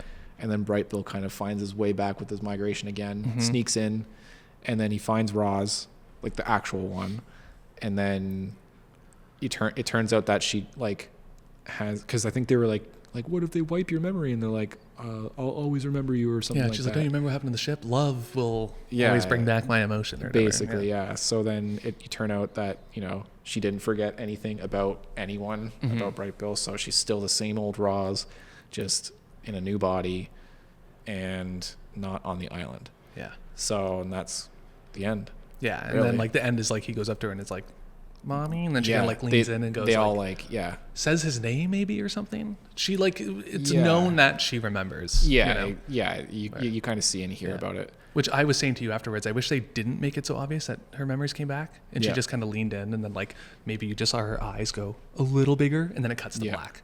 Now, so that's like the whole, That's pretty much the whole plot of the movie. That felt now, long. To kind of recap a little bit, maybe what bugged me was the whole antagonist scene with the whole Vantra chick or robot or whatever. It's like, you just came out of nowhere. Now, I thought in the trailer, I could be wrong because it's been a while since I originally seen it in the theaters. Yeah. I thought it was going to be another clone of her, like another exact model of her, but that one was like reprogrammed or something. Like it fell again on the island by accident, and then it's trying to like do all these tasks, but it's like turning evil. Okay. And I thought that's what it was going to be for some reason, because I thought there maybe was a scene where it was like red or something. Yeah, and I think there are scenes where it's red, but not like evil red. Not It's evil like, red. Yeah. So I thought like, oh, she's got to like go against like this other robot or something that's trying to like destroy the island, right? But like this whole Ventre thing, it just happens, and it's just like I feel like the writers were just like, we need an evil character. Well, I guess maybe it's going off a book too, but in the movie, I guess the pacing, it just didn't make sense because it just comes out of nowhere. Yeah, I And was confused why it was automatically so evil. It's trying to like wipe her clean, and like, I guess it's not really trying to destroy the island, but it's just like, we will wipe you clean and you'll get a new body. Because this robot's basically like, that's what I don't get why they cared so much. It's basically an advanced version of those robots that like vacuum your carpet. Except it does a little more. So it's like, why do you care so much? Yeah. Just let that vacuum go. Yeah. That was the moment, that was the part of the movie that kind of like was like, this is like, it just felt forced, right? No, I felt the same, and I'm surprised because we hadn't talked about this, so I didn't think we'd have the same opinions on this. I'm surprised we do. Yeah. That kind of bugged me because it was just, I don't know, out of nowhere, and it was like, it just felt forced. The pacing of the movie was like super quick, and it just didn't like it. It feel like it didn't take its time. Like it just like it had to pump out. And fair enough. I mean, if you have 3 books and you try to squeeze it all into one movie, I guess you got to do it fast. Well, guess what, Jordan? That was just one book. There's going to be a sequel. Oh, there's going to be a sequel. There's a sequel announced. Wow, really? Yeah. So is it on IMDb? Let's look it up here. I know it was just announced on like October 12th, so recently. Oh, okay, so probably not. But of course, it's going to get a sequel because we were talking about earlier. Its budget was $78 million. In the first weekend, it made $148 million. Ooh, so it's already. Wow. I think movies, they always say it has to like double its budget to make money. Okay. Dude, it's like it's a success for sure. So of course, there's more books. You know? Yeah. So then maybe you'll see they'll push for at least like 3. The whole Probably thing all too. the prequels, and it's yeah. got to have Bright Bill's got to have his own movie, and then Fink has to have his own movie. But the thing about the plot too for the next one is that I haven't read the book, so I don't know. But the whole point of the ending for this and like kind of the poignant moment is that she decides to leave to not bring chaos to the island. The next book's called the Wild Robot Escapes. So is she gonna escape and go back to the island? Then we gotta watch them come attack her again. And it's just like, what's gonna happen in the second one? Okay. Now, Like, I've never read the books. No, I know. I think the next one's called The Wild Robot Escapes. So okay. So she tries to go back. To Yeah, the but island. then So, Venture's it's gonna like, come again. Maybe now it's gonna be like Avatar 2, where it's all taking place in water.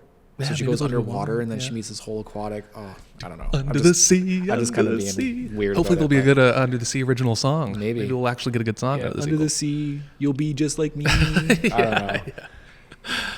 Yeah. I don't know. Like, that's the thing too. It's like, it's interesting hearing your opinions because I felt the same way. I feel like maybe people will think we're like being too harsh on this kids movie, but I mean, like, I'm also not going to be lighter just because it's a kids movie. Yeah. I thought there was some weird stuff in it. This thing has been getting like only positive reviews. Like, dude. Yeah, if I look on IMDb right now, let's take a look here. Oh, if it has like an 8.4. 8.5 out of 10. Now, we do our rating system out of 5 stars. Out of 5. Maybe we should kind of go into that. Do you want to go into your ratings, or do you want to talk about it a little bit more? I 'Cause we kind of did it yeah. a little bit backwards last time. For sure. I just do the thing I like the most about this movie, I guess, were some of the themes. And I was reading that the author said for the book was that the main theme he intended to, like, the point of the book is that kindness could be a survival skill. So I like that. I like that idea, you know, like, cause like sometimes kindness is seen as being weak, and that's like a thing people say all the time. The good guy finishes last, you know? So like, I like that theme. And a lot of the themes are good. Again, I don't know how much a kid would get out of this movie. Cause would they pick up on these themes? I don't think so. I think the kid's going to be at odd least at the certain action. age. Yeah. I think it's you a have to young at least adult be like movie. 13. Yeah, it's like a 13-year-old movie. Yeah. Because there is a lot of violence in it. A lot of adult themes. I feel like, yeah, if you bring it to like a kid maybe who's like 5 or 6, like they're probably just not going to understand. Yeah. They're obviously like at that point they're going to laugh at the jokes where they're like a squirrel's getting hit on the head with an acorn. Yeah. But again, Right. I didn't hear kids laughing at that. It was the adults. Yeah. But again, I don't know. I would love to know what kids think about this movie. Like a lot of the letterbox reviews you read, they're not being written by 10-year-olds. You know, I'm less interested to hear what a 40-year-old thinks about this movie. I want to know what the 10-year-old thinks. Like, I wish I had a kid and saw this movie. I'd be like, what did you think? Yeah. I'd love to know because I just want to know. See it through the eyes of a younger generation. Like, how many stars would he give it? They probably love the action because I like the action. But yeah, we can go into our rating because so you start first. Now remember, you can go like 0.7, I think I know my rating. 6 or whatever. So out of 5 stars. It's kind of the thing that I had this rating, and then I would see only crazy positive reviews. So I'm like, what am I missing here? But I would give it a 3 out of 5. 3 out of 5. Just a 3 Solid even. 3.0. 3.0, yeah. It's Wow. not a 2.9 for me. It's not that low. It's a good movie. I just don't know. I didn't take anything from it, really. Yeah. Would I watch the sequel? Would I run out for it? Probably not. I don't know if I care enough. Maybe they can do better. Maybe they can. Yeah. And man, people, this is going to win the Oscar for Best Animated Picture. Maren Morris is going to come back with the award-winning album, and it's going to be featured in the next movie. I'm Kiss sorry the if Sky people like too. that song, but holy good God. You got to listen to it. If you're at home right now and you like feel like you need to vomit, but you can't yet, throw on Kiss the Sky. Because you'll be projectile vomiting across the room. It was just boring. Yeah. I'll have to listen to it. I just... Right when this is over, that's the first thing I'm Okay, doing. we'll do that. Yeah. If I could give it a rating out of 5, I didn't mind it. I think it was just those two things. Like the pacing just felt so fast and forced. Like it had to cram so much from one book into the movie that it just couldn't like focus on certain things. And again, I've never read the book, so I don't know. And just the antagonist just came out of nowhere, and it's like, it just felt weird. Like I feel like it didn't need it. I don't think it. Yeah, I agree. So I feel like that deducts definitely like a couple points off of my sort of score. I'll stick with like, I'll stick 3.4. 3.4. Okay. 3.4. Yeah. 3.4. I feel like that's kind of fair. Just like, I don't know. Again, it's not an adult movie, but it's like, I feel like I like to kind of have my movies, not a slow burn, but not a quick thing where it has to like fit everything in. Yeah. I like to have like a nice pace where it's like I can kind of focus on things and it, like, I don't know, digest what just happened. Yeah. Like it just felt like, like I said earlier, was like, it just felt like a sugar rush. Like I was just like, I don't know, trying to fit so much in, and like everything's just happening on the frame, and I don't know. I agree. I think That this movie bugs me. could have benefited from a slower, more meditative pace. And it's like, I feel like a lot of these movies, they make fast pace because they're like, oh, whatever for kids. It's the generation. It gets faster, but I think That's what I they're kinda underestimating kids. I think kids like feeling calm. Yeah. And you can have your action and stuff. Yeah. But I mean, like, and it's also kind of more of an adult movie. So like, I think they can trust the audience to breathe and enjoy the animation and the landscape. Yeah. Because the trailer was treating it that way. Yeah. So- I feel like you want to appreciate that stuff. Yeah. Like, especially like the artwork. Yeah. You want to like, it would be so nice to see like a very vast sort of like fieldscape or like, those sort of like misty woods or something. Yeah, right? totally. I wish they did more there. Yeah. I think they missed an opportunity with that. Yeah. I don't know. I like totally different sort of vibes from what I got from the trailer to what we watched. I feel like the biggest thing, I mean, like, again, I would have gave it some more points if it was just like strictly a silent movie. Like with Me music too. and stuff. Yeah, for sure. Obviously, but yeah, I don't think it like, needed to be. And again, it is from a source material, so I understand it. But Yeah. if I could I thought have this was my just like perfect an version. original movie. That's what I thought. Yeah. Yeah. And yeah, if I could have my perfect version, it would be slower, calmer. You can have your action, but just a more meditative look at nature and everything. You can have the violent chaos too, but Yeah. I think the movie could have had a 3-minute cold open of the island. Yeah. Like cool, just static scenery shots. Yeah, you get like a little bit of an intro to some of the then- characters. Like you see like you see like All the animals bear look or up in the whatever. sky and you see something falling. Everything's running away Yeah, from it. exactly. Like, give me a little bit of that. Yeah, yeah. It's just like, It just boom, just right in the middle. and of it never slows down No, no, it's like fast all the way through. all the way through. Yeah. What was I gonna say? I guess I'll give it a little bit of more of a redemption. It maybe doesn't really alter my score, but I do like the attention to detail in terms of like how beat up she gets and Yes. like how Oh, yeah. she doesn't like just dust off like all the impact that she's taken. Like she's dirty, she's scratched up, she's Yeah. like getting like, it's showing age in a way, you know. And when she gets a dent, it stays. Yeah, You know? she's getting older as like the mother figure, while you know Bright Bill is getting older. So she's growing like moss. Like you can kind of see. There. I like that, the She's moss. got the moss on her. She's got like a scratch right in the front. Yeah, She's from all the bear. dirty and gross. Yeah, like, and that scratch happens early on. Yeah. So it stays. I do like the progression or degression of her. Yeah. She gets like I say prosthetic, but like she gets like the wooden foot from what's stuck in the water. Yeah, which the beaver makes The beaver her. gives her like a wooden foot.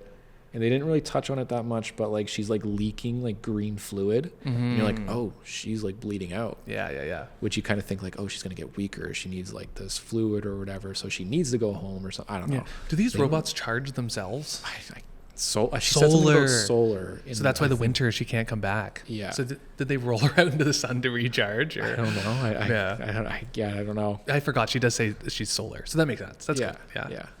Yeah. Which I guess kind of going like we kind of missed the one part when Bright Bill rescues her from the ship, from the evil robot. They jump out of it, right? And they both jump out of it. And it's like they're high up, and obviously Bright Bill's not going to save her. Yeah. He can't fly. He does his wings like broken or whatever. So she like opens up her chest cavity, rips out the essentially heart of her body. Yeah. And this is where I thought was going to end. She rips out the heart. She stuffs him in the carcass, in her carcass, like in her chest, in her chest. Stuffs her in her chest where her heart used to be. That's kind of sappy. Yeah. And then they just plummet to the ground, right? And then you just think like, she sacrificed himself for him. She lives. I know. She lives. Yeah. So you think like, you know, that was like her one last sort of gift to the island. I don't know. I guess that she like sacrificed herself. But she lives, and then she goes back. Like, yeah, and that's the thing too. I feel like the movie was dark enough to not have such a happy ending because they were already so dark and setting you up. Yeah. The audience. It's like, okay, this is gonna do some things that you don't see in every kids movie. Yeah. You know, but yeah, I don't know. I do wish it ended differently. Yeah. I don't think I needed the happy ending. Or again, leave it a little ambiguous, like I said. Like you don't know, like the Inception, the thing spinning on the table. Like you don't know if it's gonna fall or not. Yeah. The robot, you don't know if it's gonna recognize him or not. Yeah, exactly. Just lean in and like look. Yeah. And then it cuts. Yeah. That's all. That would have been enough for me. I mean, and obviously the film kind of comments on like how like destructive humanity can be. Yeah, Right? for sure. Obviously, like if you look at the few shots in the movie where it shows like the Golden Gate Bridge is like sunken, and there's a whole bunch of destroyed remnants, and now look at like the robots. They obviously want to destroy like nature because they don't want to like have anything to do with it. Yeah, or it's all like something. manufactured nature. It's and stuff. all it's all by design. Mhm. So it kind of has those sort of comments on like we as humans and whatever we create, like AI itself can be destructive. Yeah. I kind of picked up on like that's not really hard to pick up on, but it's Yeah. like it definitely comments on it. It's like, you know, obviously you have your good AI, which I can kind of see like when I look at some things in terms of AI, it's like, okay, that's helpful.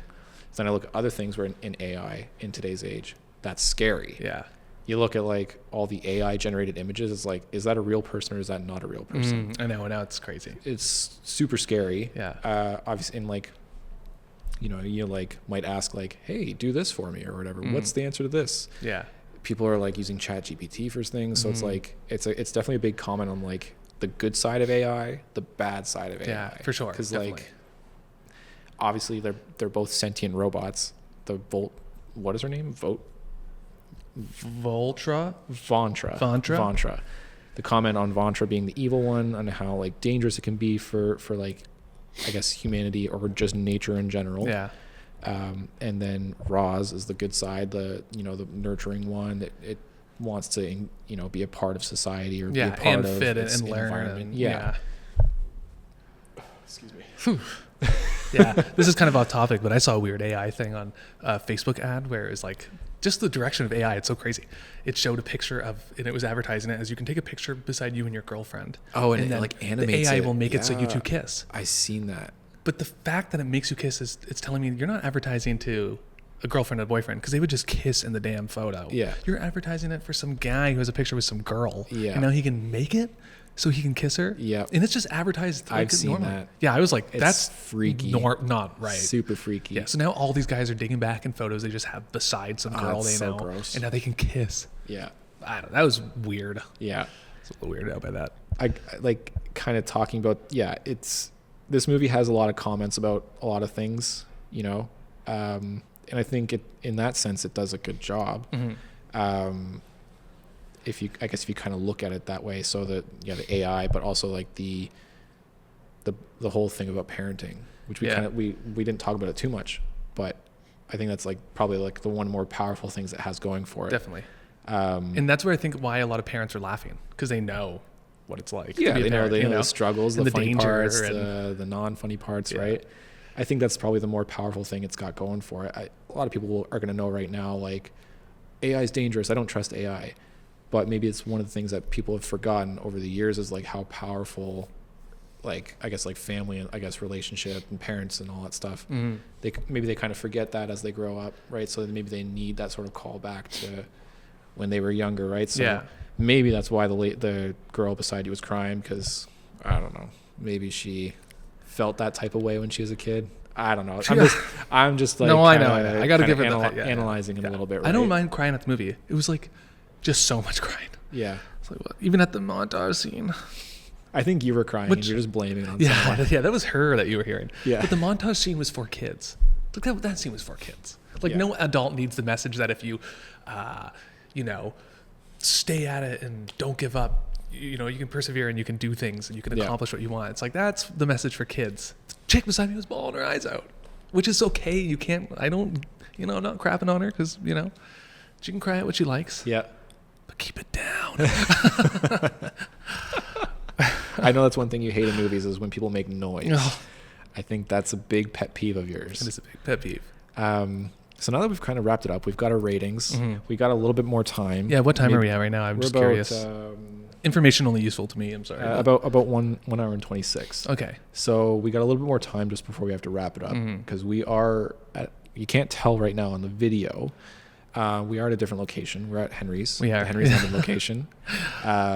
Which is fun. Yeah, it is fun. Yeah. It's honestly pretty nice. You may have heard some kids crying in the background earlier. Could you hear that? I was like laughing, but I could hear it. I don't know if the audio. I don't know if you'll be able to hear it. Yeah. If you do, that's where we are. And that's why. We're not keeping. We're not neglecting our kids. No, literally. About a movie about parenting. Yeah. Shut up. So to kind of wrap it up, I wanted to talk about, because I messaged you yesterday or the day before. I was like, I just watched 2 movies. One of them animated, one of them non-animated. The animated one, I'd said before, Princess Mononoke by Studio Ghibli. Yeah. Ghibli? I think it's Ghibli. I'm pretty sure it's Should Ghibli. we Google it while we have time? I don't know. Who cares? I thought it was Ghibli. We'll look it up afterwards, right. and then we'll let the people who listening to this or watching this decide. Yeah. Maybe they can educate us. Yes. Yeah, please. let's correct us whenever it needs correcting, So I'm going to look up Princess Mononoke here. But also a lot of people are like very familiar with Studio Ghibli movies. It was such a cool movie. Yeah. I have always seen like clips and stuff, and then I watched it. It's like a 2-hour movie. But dude, the animation, it was a 1993, I think. Princess Mononoke, 1997, sorry. Dude, such a good movie. I liked it a lot. It kind of has the same sort of comments a little bit about like humanity itself. Yeah. In terms of like destroying nature. Yeah. It kind of like, because there's this whole place called Irontown, and they just essentially want to burn down all the trees and kill this. If you haven't seen this movie yet, it's been out for a while, so I guess no spoilers. But essentially they want to kill the forest spirit, but it's got these 2 main characters who want to preserve nature and like balance and just peace, essentially. Yeah. Really cool movie. I like that poster. The artwork is stunning. I think when I looked it up, it's like a mixture of like hand painted or hand drawn sort of like scenery, but then with like the computer generated sort of animation, right? Yeah, and it is directed by hey. These people love these movies. You're gonna be like, how do you not know this? Hayao Miyazaki. I think you got the last part right. I don't know. I can't say much. Fantastic movie. I would definitely recommend watching that. it was really good. I will watch it. I'll watch I found it. the subtitles were really fast. Nice. You watch it with subtitles though? Yeah. Because I know a lot of them will have the dub. I can't watch movies with sort of American or like English acting because it just doesn't line up. It doesn't feel right. Yeah. I tried to watch a movie one time. It was a Russian movie about a what's it called? It's like called like T-24. It's like about a tank, a Russian tank in World War II. But I tried to watch it on Amazon Prime, and I couldn't get it in the original like language. Instead, it was like all American dubbed, and it's like I'm like, oh, okay, right on. It jumps in this movie, and then it's like these Russians speaking American. They're like, we gotta get out of here. And I'm like, dude. And sometimes those American actors aren't even trying. Oh, they're not. No, and like no effort at all. At least with these movies, like I could see as you were scrolling down, it looks like you have Billy Bob Thornton in the American one. So you at least normally with these movies, I know they do hire like a pretty stacked cast. Yeah. Billy Crudup. It's a John unfortunate DiMaggio. last name. John DiMaggio. No way. Oh wait, I was thinking Joe DiMaggio. Joe DiMaggio. Jada Pinkett Smith. Yeah. Ooh. Is that Will Smith's wife? Yeah. Anyways, yeah. So that's kind of what I watched, just to kind of relate a little bit to. And I guess I didn't really clue in that there was a little bit of like Studio Ghibli kind of tie-in towards the Wild Robots. Yeah, so it's kind of it kind of worked out perfect. Yeah. I didn't mean that. I was like, I'm gonna watch something animated, but not like too well known. Not too well known, but like just like not like new. So did you pick an animated movie because you knew we were doing an animated movie? Yeah. Did you watch this by yourself or with? Oh, really? I watched it by myself. Yeah. Cool movie. Really cool. Yeah. A little violent. Really? A little violent. Not that bad. Yeah, I feel like those two are also made for everyone. Those movies. Oh yeah. You know? Yeah. Yeah. The other one's not. It's not like gory like most animes like nowadays. Like it's just gotta be a gore fest. But this one was like. He essentially just gets like infected by a demon. He's got like super strength. Damn. So he's like shooting arrows, and it's like just totally taking guys' heads off. Really? Oh my god. It's so cool. And like the sound effects of like when he fires his bow and arrow is like so satisfying. Really? Okay. I don't know how to describe. I can't do it, but it's like obviously so satisfying. I definitely watch that. It's a good 2 hours to watch. Goes by pretty fast. Yeah. I'll make that a goal of mine to watch this or some of I'm gonna watch more Studio Ghibli movies. Yeah.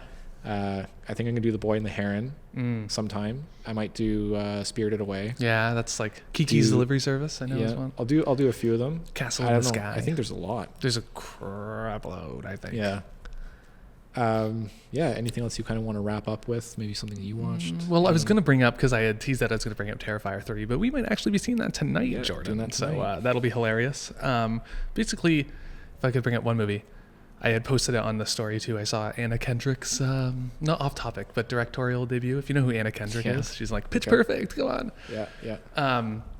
Yeah. She directed a movie called Woman of the Hour, which was very good, I would say. Okay. It's based off a story I had known already, where a serial killer is on the 70s show The Dating Game, where basically one girl comes on and then there's 3 guys and she's hidden from them. Right. And she like asks them questions, and the questions are so stupid and sexual. Like, if I was a dessert, what would you do to me? And then the guy's like, I'd eat you. And then the whole audience laughs. Yeah. So it's basically about, the serial killer on the show. And that's a true story? It's a true story, yeah. Yeah, I think I remember seeing. The guy who plays the serial killer, he has some Tommy Wiseau hair going on in this movie. I didn't know how to feel about his hair. Like, look at it. Okay, I think I know what this is. Yeah. Sort of like. But it's played by Daniel Zavato, I think the guy's name is, who plays the killer. And the killer in real life, his name was, gotta find that here, Rodney Alcala. Okay. So I don't know. For a directorial debut, I thought it was pretty damn good. Nice. There's scenes where Anna Kendrick's character is like very smart in real life. And the whole thing is she has to go on the show and dumb down to like some ditzy girl. Like, what would you do? You know?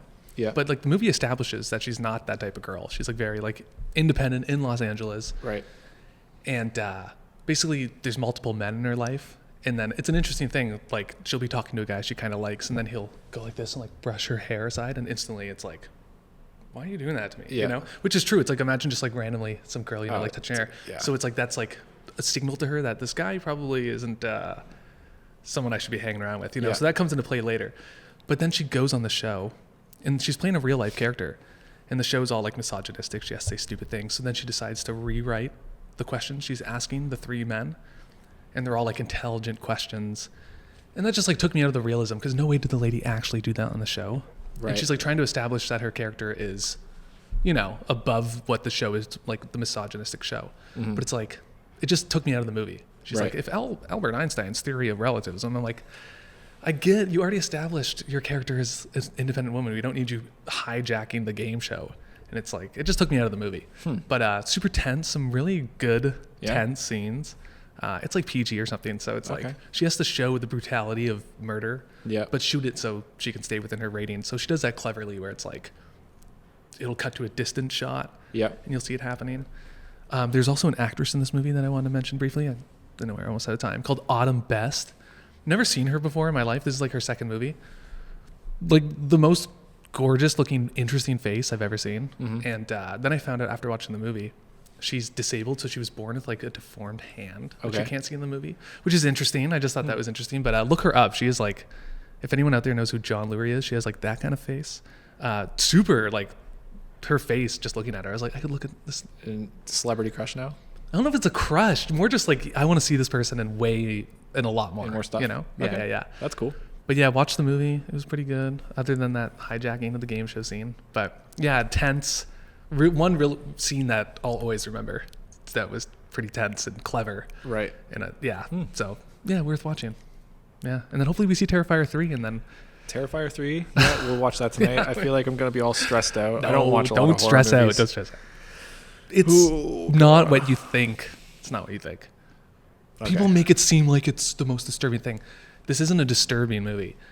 It's gruesome, but it's not disturbing. You're not going to go home and lay in bed and go, no, you won't be able to get these images out of your head. It's hilarious. Well, maybe we'll talk about it. We'll do a Halloween. We're thinking of doing a Halloween review, possibly, if we see it tonight. But I am excited for you to see it, because you haven't seen one before. I've never seen one, no. You don't know like the direction it goes in, but yeah, I promise you it's like... Okay. Yeah. I'll take your word for it, I guess. It's fun. Yeah, I guess that kind of does it for this one. Next one is White Dawn. So totally opposite movie. In a way, a bit of a culture clash. 1973. Yeah. 1974, sorry. So around there. So yeah, we'll be coming out with that one hopefully soon. I guess we got to kind of figure out when we're going to do that one next, but that'll be the next one. So if you're listening to this, possibly. Yeah. So we have lots we got some stuff we got to fit in. October's like halfway done. Yeah. Got to get that one something out for Halloween by Halloween. I think we'll do Terrifier, yeah. We'll just do that one. Yeah, I would love to talk about it. I feel like I have lots to say. So and you'll have lots to say too as a first time viewing. So so if you manage to somehow find the White Dawn somewhere, I think you can watch it on YouTube. Pretty sure. So maybe watch that if you feel like it beforehand, and then you can kind of follow along with us and see what we think and go from there. Yeah, for sure. It's definitely. Watch the movie. I forgot to do the sound effect for the money. Right. I missed my chance. We're gonna get better at this. Yeah. Soon we'll be ding all the sound effects. Number 2. I'll have a whole sound pad beside me. It's it was good. Okay. Well, that was it for that one. Thanks for listening. And thanks for listening. Follow us on Instagram, YouTube. Subscribe on YouTube. Hit that bell notification. Oh, it's not a bell. It's not a bell, but we'll do the same thing. It's close enough. It's close enough. Yeah, I don't know what else YouTubers say. See you on the next one. I don't know. See you on the next one. Yeah. Yeah. Cool. Well, whether you prefer to listen to podcasts or you rather watch it, Spotify or YouTube, Instagram. We come up with updates. Yeah, exactly. Yeah. Yeah, we're like decently active on there. I think. I don't know if I should be. I just like posting what movies I'm seeing, because you never know if they're going to be brought up later. Yeah, I like to tease it. It's like, here's what I'm seeing. Yeah. Maybe it'll be brought up next. Exactly. Yeah. It's just like we're movie reviews. Yeah, That's what we do. A little chit chat here and there and see what's going on. Yeah, exactly. And also, I was thinking too, if anyone like recommends a movie we should watch, we could probably fit it in at some point, you know? Yeah. Like, I mean, if you just have any, like, you got to watch this movie. Shoot us a message. Just let us know on Instagram whatever. or something. Yeah. Shoot us a message on Instagram. Yeah. And you can even comment on the Spotify post or podcasts, I believe. So really? Wow. I've seen a comment. One comment.